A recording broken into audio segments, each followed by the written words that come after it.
यं ब्रह्मा वरुणेन्द्ररुद्रमरुतस्तुन्वन्ति दिव्यैस्तवैर्वेदैः साङ्गपदक्रमोपनिषदैर्गायन्ति यं सामगाः ध्यानावस्थिततद्गतेन मनसा पश्यन्ति यं योगिनो यस्यान्तं न विदुः देवाय तस्मै नमः।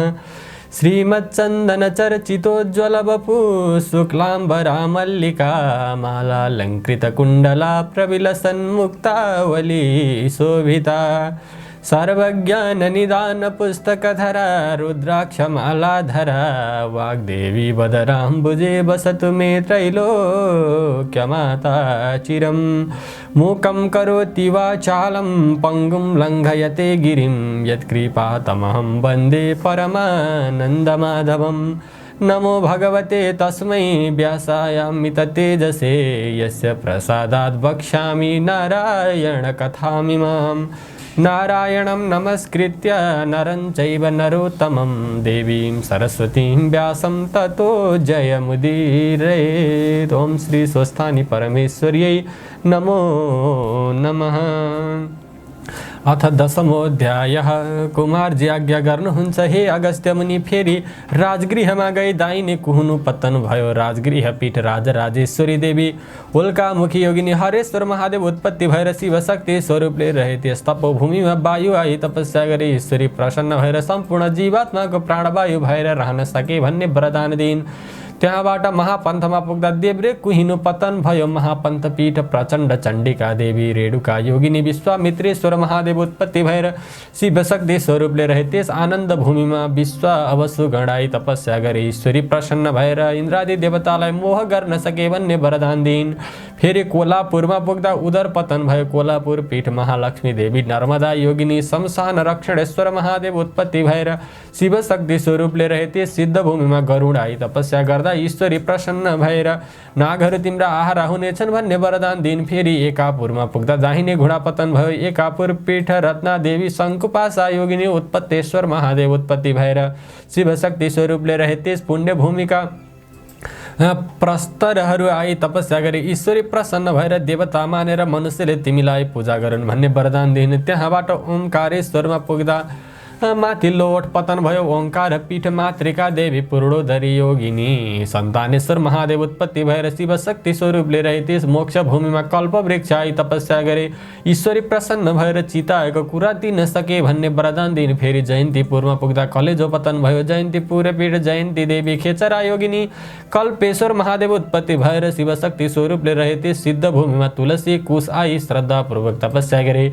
ईश्वरी प्रसन्न भएर धर्म कर्म गर्दा तिमीहरू रहनै पर्छ भन्ने वरदान दिइन्। अनि उज्जैनमा पुगेपछि रगतको डल्लो पतन भयो। उज्जैन पीठ महाकाली देवी ललज्जिह्वा योगिनी झङ्केश्वर महादेव उत्पत्ति भएर शिव शक्ति स्वरूपले रहे। त्यस आनन्द भूमिमा गई हिमालय पर्वतले तपस्या गरे ईश्वरी प्रसन्न भएर यावत जीवात्मालाई मोक्ष दिन सके भन्ने वरदान दिइन्। फेरि चरित्रपुरमा पुग्दा दाहिने कान पतन भयो। चरित्रपुर पीठ सुवर्णेश्वरी देवी चित्रवर्णा योगिनी वायव्येश्वर महादेव उत्पत्ति भएर शिव शक्ति स्वरूपले रहे। त्यस शान्त भूमिमा पुगे योगिनी गणहरूले तपस्या गरे ईश्वरी प्रसन्न भएर तिमीहरू सदैव यज्ञको फल दिन समर्थ भयो भन्ने वरदान दिइन्। फेरि छिरिकापुरमा पुग्दा भुँडी पतन भयो।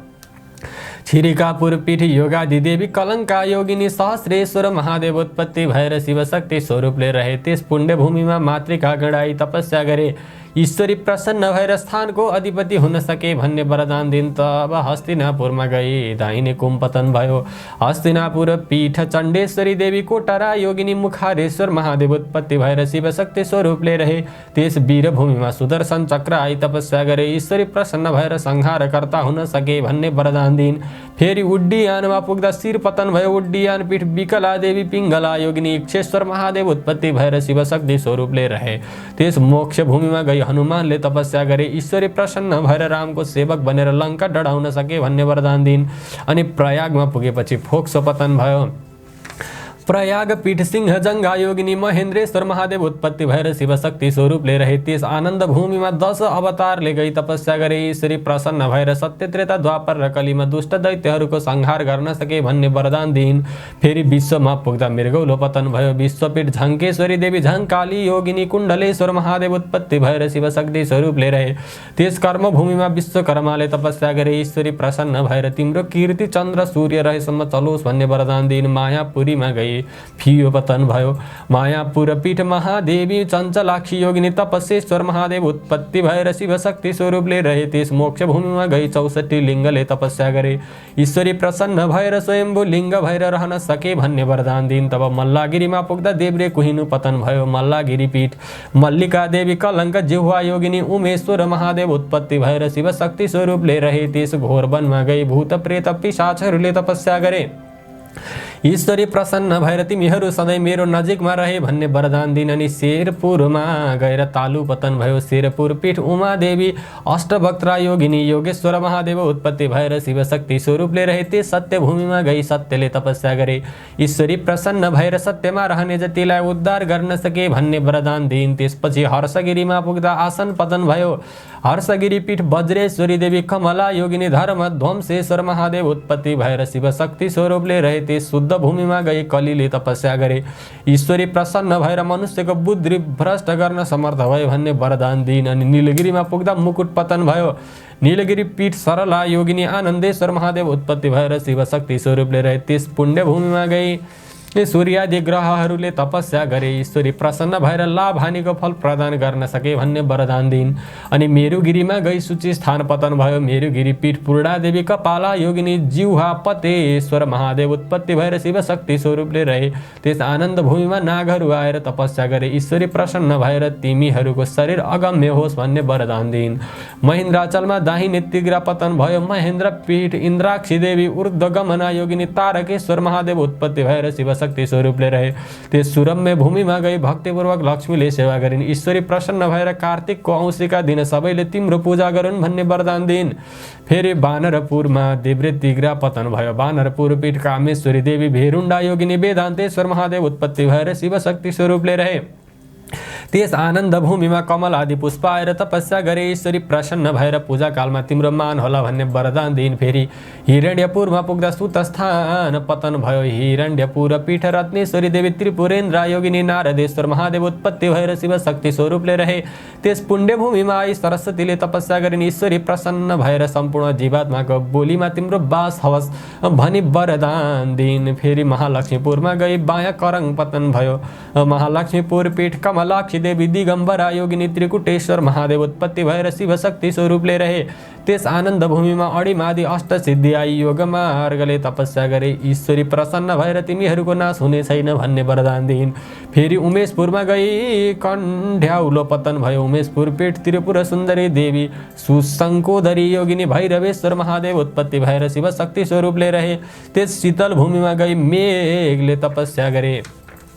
ईश्वरी प्रसन्न भएर लोकलाई जलदान गर्न सके भन्ने वरदान दिइन्। छायापुरमा पुग्दा बाँकी रहेका सम्पूर्ण अङ्ग पतन भयो। छाया क्षेत्रपीठ छत्रेश्वरी देवी सुकोमला योगिनी पिशाचेश्वर महादेव उत्पत्ति भएर शिवशक्ति स्वरूपले रहे त्यस मोक्ष भूमिमा गई काल आदि अष्ट भैरवले तपस्या गरे। ईश्वरी प्रसन्न भएर मातृका गणको अधिपति भए भन्ने वरदान दिइन्। हे अगस्त्य मुनि त्यस्तै तरहले जहाँ जहाँ सती देवीका अङ्ग पतन भए त्यहाँ त्यहाँ एउटा पीठ उत्पन्न हुँदै गयो। सबै पीठको सङ्ख्या 7.5 करोड छ। मैले तिमीलाई संक्षेपले केही पीठको वर्णन सुनाए। यी पीठहरूमध्ये एउटाको मात्र पनि श्रद्धापूर्वक दर्शन गरे मनुष्यको कामना पूरा हुनेछ, यसमा सन्देह नमान। जय जय श्री स्कंद पुराणे केदार खण्डे माघ महात्म्ये कुमार अगस्त्य संवादे श्री स्वस्थानी परमेश्वर्या व्रत कथायां सती देव्या अंग प्रत्यंग पतन स्थाने पीठोत्पत्ति वर्णनम नाम 10मोऽध्याय। हरे नमः। श्री स्वस्थानी परमेश्वर्यै नमो नमः। उपनयतु मंगलम वह सकल जगन मंगलालय श्रीमान दिनकर किरण निबोधित नवनलिन दल निवेक्षण कृष्ण काले वर्षतु पर्जन्या पृथिवी सस्यशालिनी देशोऽयं क्षोभरहितो ब्राह्मणा सन्तु निर्भया अपुत्राः पुत्रिणः सन्तु पुत्रिणः सन्तु पौत्रिणः निर्धनाः सधनाः सन्तु जीवन्तु शरदां शतं तत्रैव गंगा यमुना च तत्र गोदावरी सिन्धु सरस्वती च तीर्थानि सर्वाणि वसन्ति तत्र यत्र च्युतोद्धारकथा प्रसङ्ग या कुन्देन्दुतुषारहार धवला या शुभ्रवस्त्राभृता या वीणावरदण्डमण्डितकरा श्वेतपद्मासना या ब्रह्माच्युतशङ्कर प्रभृतिभिर्देवै सदा वन्दिता सा मां पातु सरस्वती भगवती निशेषजाड्यापहा कायेन वाचा मनसेन्द्रियैर्वा बुद्ध्यात्मना वा प्रकृति स्वभावात् करोमि यद्यत् सकलं परस्मै नारायणायेति समर्पयेत्। ओम श्री स्वस्थानी देव्यै नमो नमः। परमेश्वर्यै नमो नमः।